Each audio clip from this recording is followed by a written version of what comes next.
Have you ever loved someone, but the closer you tried to get, the further they pulled away? If that question hits a nerve, then this video is for you. Hi, I'm Jim.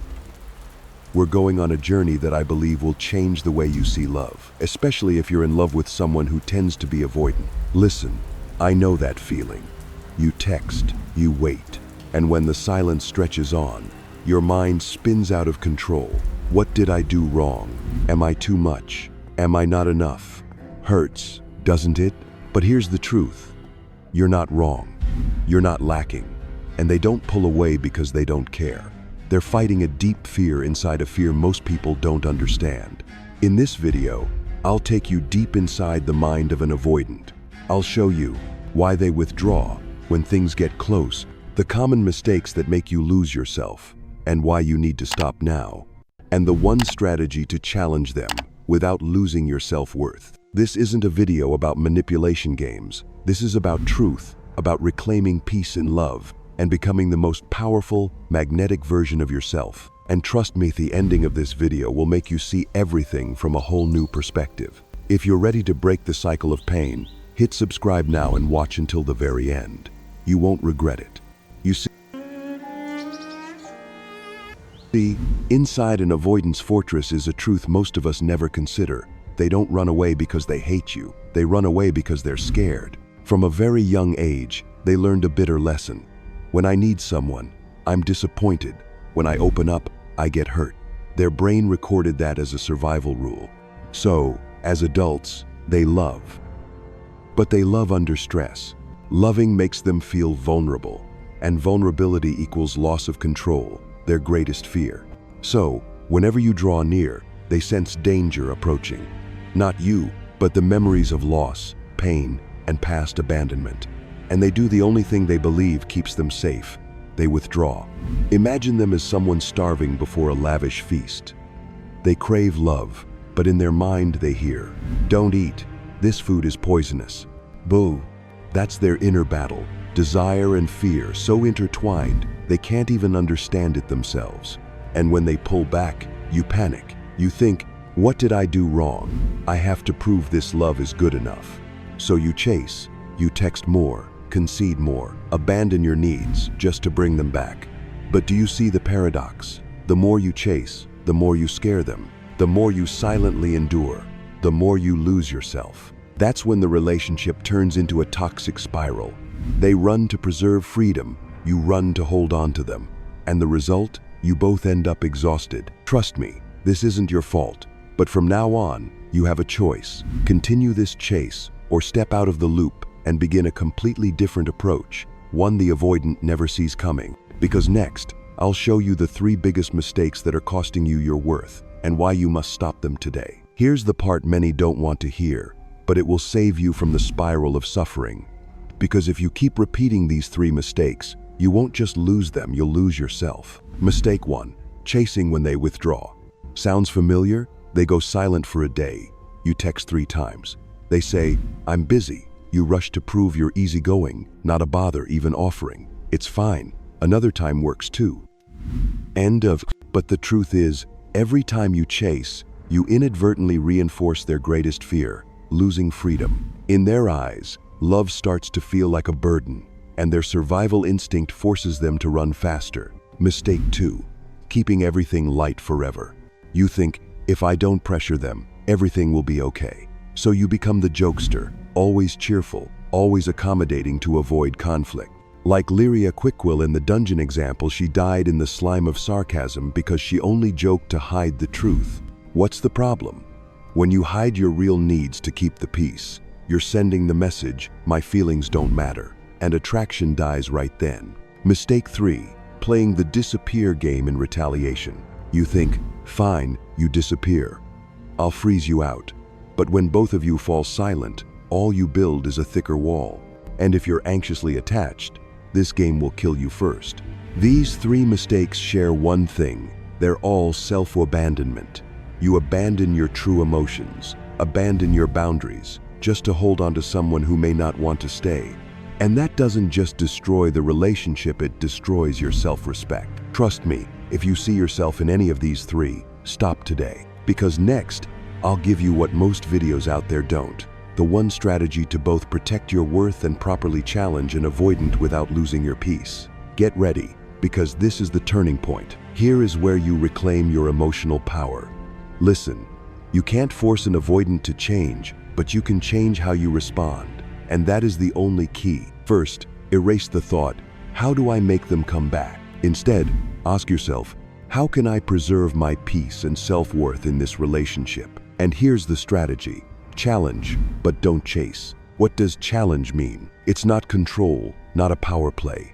It's bringing the truth into the light with calmness and self-respect. You're not forcing them to change, but you're clarifying what works and what doesn't. Harum security style communication principles. Speak the truth without blaming. Not, you always pull away, you drive me crazy. But, I've noticed that when things get closer, you tend to pull back. That makes me feel distant. Speak from, I feel. This prevents turning the conversation into finger-pointing. When this happens, I feel anxious, and what I need in a relationship is consistency. Don't force an immediate decision. Avoid phrases like, you must change now. Instead, build awareness, then step back and observe. Exemple dialogue. I care about you, but I need a more stable connection. If that doesn't work for you, I respect that and will adjust my expectations. Read that closely. It's not a threat, not pleading, not self-degrading. It sends a powerful message. I care, but I won't abandon myself to keep you. What makes the difference? When you say this, you do two things at once. You show you're not controlling or coercive. You show you have boundaries and self-respect.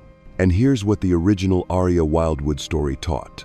Who melts an avoidant's heart? Someone willing to navigate the Maziand, brave enough to turn away.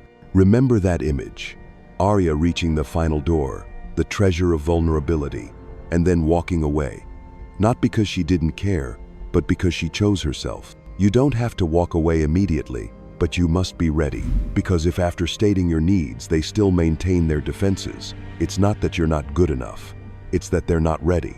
And you have the right to choose peace over clinging to chaos. Let this phrase sink in. True love isn't proving you're good enough to stay. True love is where you don't have to lose yourself. This is the most important part, because if you don't grasp this, all previous strategies are only temporary. Let me be clear. If you don't protect your boundaries, you will push yourself into a relationship that steals your peace and yourself. What are boundaries? Simply put, what you are willing to accept and what you will never trade. It's like the fence around your home. You don't build it to keep others in. You build it to protect the safety inside. Ask yourself, am I willing to be in a relationship where silence drags on for weeks? Am I okay with having to guess someone's thoughts every day? Can I be happy if my basic need for connection is ignored? If the answer is no, then you have to be honest with yourself and with them. Say calmly and clearly, I care about you and I value what we have, but I also need a relationship with stability. If that doesn't work for you, I understand, and I will adjust to protect myself. Oh, read that carefully. It's not pleading, not threatening, not pressuring. It simply affirms one truth. I know what I need, and I'm willing to walk away if it's not here. Why is this important? Because in a relationship with an avoidant, if you have no boundaries, you become the worst version of yourself. Anxious, exhausted, constantly trying to prove your worth. And you are worth so much more than that. Remember what I'm about to say. You're not here to make someone less afraid of love. You're here to build a relationship where you feel at peace, valued, and yourself. And when you set boundaries calmly, you do two things at once. You protect your heart. You give them a chance to see a kind of love they've never known, love that isn't control, nor self-sacrifice. At this point, you may think, what if I walk away and they forget me? I'll be honest, they might come back, or they might not. But what's more important is that you don't turn your back on yourself. And that is true strength, the strength that someone like Arya Wildwood in the dungeon story had. She didn't win by breaking every wall. She won by knowing when to stop and step into her own light. And you can do the same, not to retaliate, not to prove anything, but to return to the most important person in this story, yourself. Take a deep breath and look back at everything we've just covered. Avoidants are not heartless.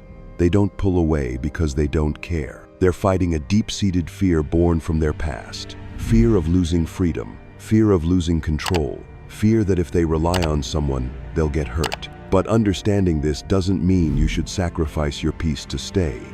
You have the right to love, but also the right to be loved, in a way that feels safe and fulfilling. So if you remember only one thing from this video, let it be this.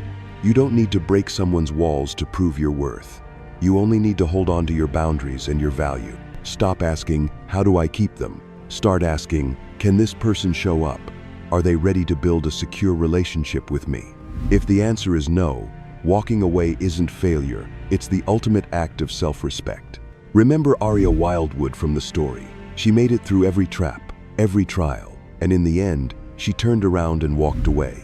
Not because she didn't care, but because she chose herself. And that single act shook the entire fortress of the avoidant. You can do the same. Not to manipulate anyone, but to return to the most important person in your life, you. If this video helped you see things more clearly, don't keep it to yourself. Hit subscribe and turn on the bell, because what's coming next, I'll show you how to communicate with strength, love intelligently, and become the most magnetic version of yourself without losing your peace. Stay with me, because this journey isn't just about understanding avoidance. It's about becoming the kind of person who never has to chase love to feel worthy again.